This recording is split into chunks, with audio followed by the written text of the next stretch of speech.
All right, as we continue with our new unit on Earth, materials, and their processes, we're going to be talking first about minerals. So here's a presentation on what a mineral is. So our world is made up of many different types of matter, and one type of matter that's very important to the Earth itself, excluding the living, well, not excluding the living things, living things rely on minerals too, but minerals are very important to the Earth. So let's talk about minerals, one of the things the Earth is made of. And I've decided not to use my floating head today because I didn't want to block the pictures. So a mineral is a solid material that forms by a natural process. A mineral can be made from a single element, meaning one type of atom, or it can be made from a compound, which is two or more elements combined together. All right, here are three different minerals. The bottom picture would have been covered by my face. So minerals have a unique chemical composition and they have unique physical properties. So you can tell that these two minerals are very different. They're different colors, they're different shapes, hardnesses, densities, and that's because they're made of a unique chemical composition. The atoms that make them up are unique to each other. So let's compare three compounds. The first at the top is silver.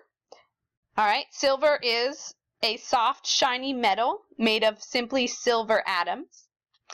Then we have salt here in the middle, just table salt. Salt is a mineral made of hard white crystals, and it's made of sodium and chloride atoms.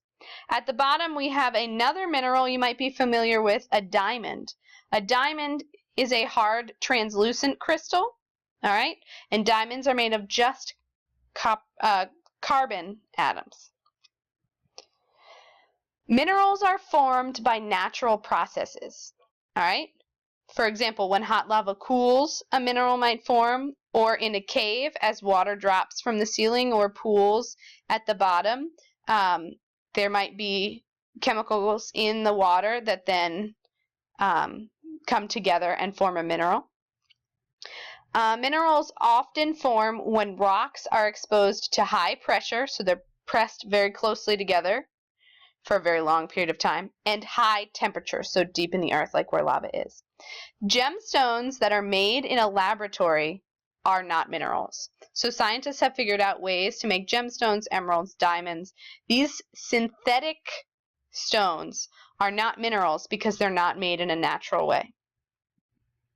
Minerals are inorganic, meaning they're not made by living organisms. So anything a tree makes, anything a human makes, these are not considered minerals. Minerals have to be formed by natural processes by non-living things. Minerals have a definite composition.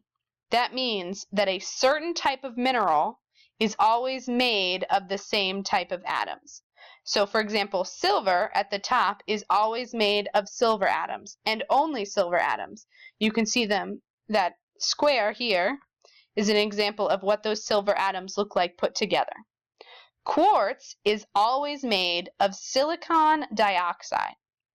All right, and that silicon dioxide is then in this kind of star-like shape, very repeating pattern. All right.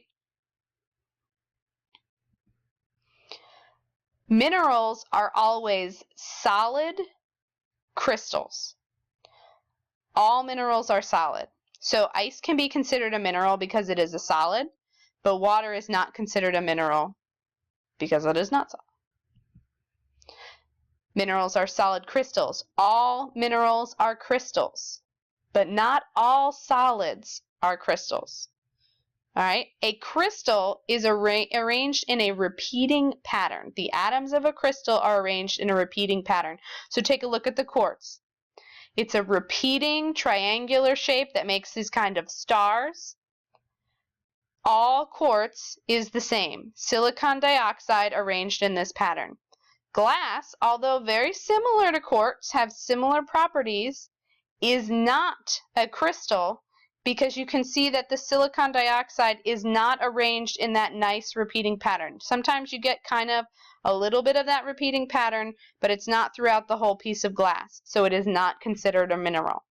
Also, that glass was not made by a natural process, so it couldn't be considered a mineral.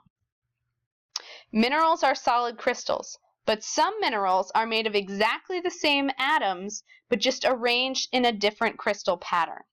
For example, you have diamonds over here, which are arranged in these kind of angular patterns. It's more of a triangle shape at these sharp angles.